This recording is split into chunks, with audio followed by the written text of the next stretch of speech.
you have an aid establishment that exists, that is a vested interest, that wants to continue operating. You've said that African leaders are happy to accept aid from this aid establishment. So what is your theory of how this is going to change? Yeah, I think you're writing this book to try to make it change. Yeah. You're criticizing these things to make them change. Yeah. So what's Exactly. your theory of how it's going to change? It's going to be very difficult. As I said, I'm not very sanguine. I think I look at in the book. I talk about sort of 4 categories of people that could actually, in theory, make the change. You've touched on 2 of them. You have the Western donors who could actually say, you know what, guys, let's be honest, this thing is not working. So let's really try to change it. It's pretty unlikely for the reasons that you've just outlined. The World Bank, it thrives on lending. It needs to lend to African countries, otherwise it will cease to exist. So is it really likely that the World Bank is going to come up with the ideas of, say, microfinance in the manner that Mohammed Yunus has, which to me, that should be coming out of the World Bank if they genuinely are committed to getting Africa on its 2 feet. Why is it that it has to be some guy who I think is fantastic? I might add, I was just on a program with him not too long ago. And just as a little sidebar, in this market, he's raised $1 billion in this rural Bangladesh, $1 billion to lend. You know, he's just rolled out a program in New York. I don't know if you know this as well. But I mean, this is the innovation. Is this not what the type of innovation that we expect to come from these multilateral institutions? Why does it have to come from somebody in Bangladesh? He's got very, very low default rates. It's an amazing story. I'm sure you're very familiar. I don't need to dwell on that. But is it going to be the donors? Pretty much unlikely. They've shown very poor innovation.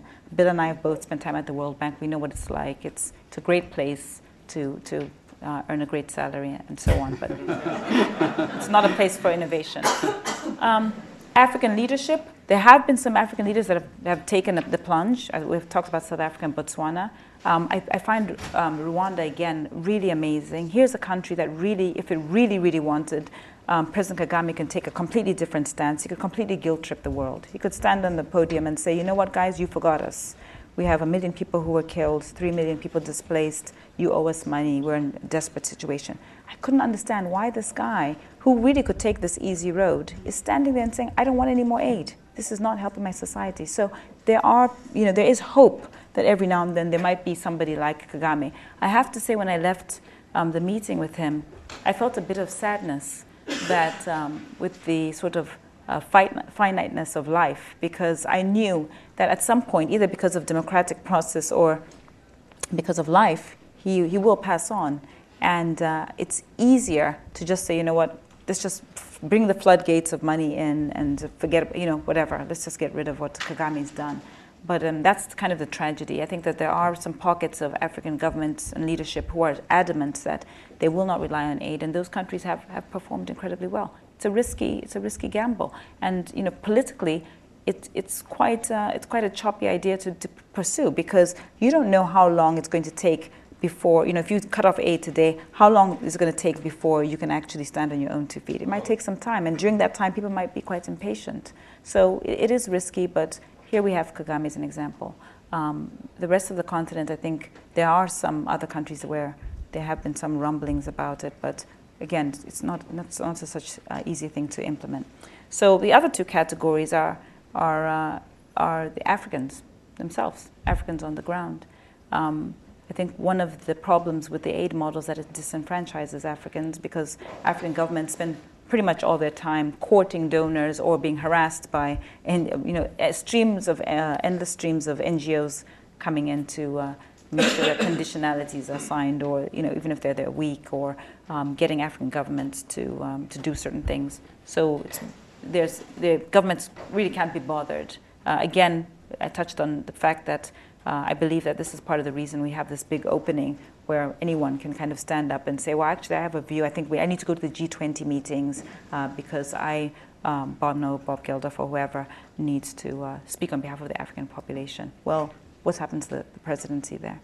And then I guess the last group are people like you, who are Western citizens who live here. You can do anything from move the money that you would give towards sort of maybe the big aid programs. I suppose through taxes would be quite difficult, but maybe start to go through things like Kiva, which we is could start a tax strike. Yeah, I think try that. No, but on a serious note, you could actually do things like through Kiva, which is a fantastic internet platform. Some of you might be familiar with it. You're supporting entrepreneurs that way. Whether we like it or not, capitalism has been the best system at delivering wealth. And let's not lose that aspect. Yes, it needs to be regulated more. Yes, unfettered or unshackled capitalism is problematic. We can see that might be an issue.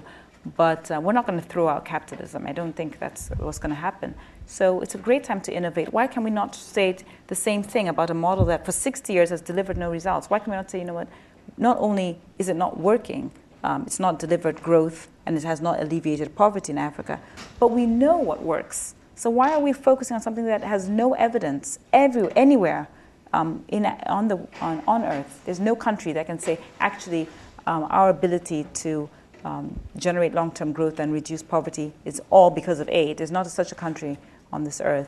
I think your positive suggestion is sort of the capitalist route, the proven sort of free market route. I think historically and still today, the reason people resist that answer is they say, this is too slow. What do you say to people like that who say, it's just not fast enough for us, we want something faster? Well, I'd say two things. On the sort of negative side, I would say in the 60 years that aid's been going to Africa, we've gone from around 10% of the population living on $1 a day to now over 70% of Africa's population living on $1 a day. I think this is a time when aid has been increasing, albeit, recently the sort of amounts have been going down. But this, to me, without really focusing on I'm not talking about direct causality, because I haven't really talked about that here, but the fact that these statistics, negative statistics in Africa, have been at a time when we've been flooding the continent with money, be it for structural adjustment or poverty initiatives or infrastructure or governance, to the different targets of money going to Africa.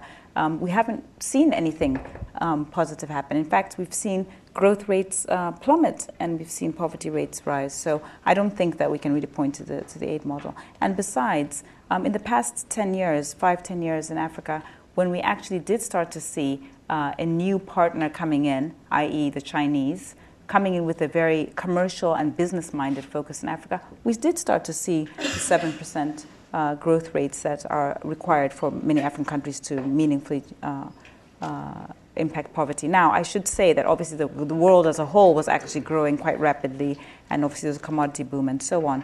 But even today, the IMF forecasts are that Africa is going to grow by 3 to 3.5%. This is at a time when the world average is probably going to be about 0.5, and many countries are going to be actually showing negative growth. So why are we still talking about aid when Africa might be one of the only continents that's showing, reasonable growth rates in this period, but we're still hearing the G20, all the rhetoric that's coming out of the G20 next week, we need more aid to Africa. And, I find this really disturbing. And I did just before I came here from London on Tuesday, I was making some comments about the book and so on, and I ran into somebody from Bono's camp who said very mockingly, I'm very busy because I'm rushing to prepare for the G20. And I thought to myself, this is precisely the problem. Here's Bono going to the G20 to talk about Africa. And again, what exactly is the role of African governments?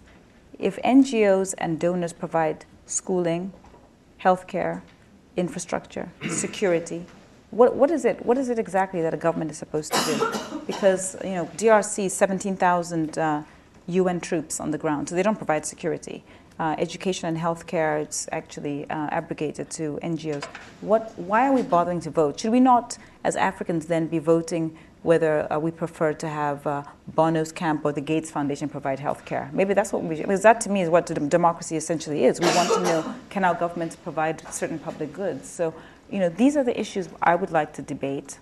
And I think if people are honest, we should say it's not working. It's okay to say something's not working because we know we can make it better. But to say, oh no, aid is working and you're being disingenuous or unfair, I think is wrong.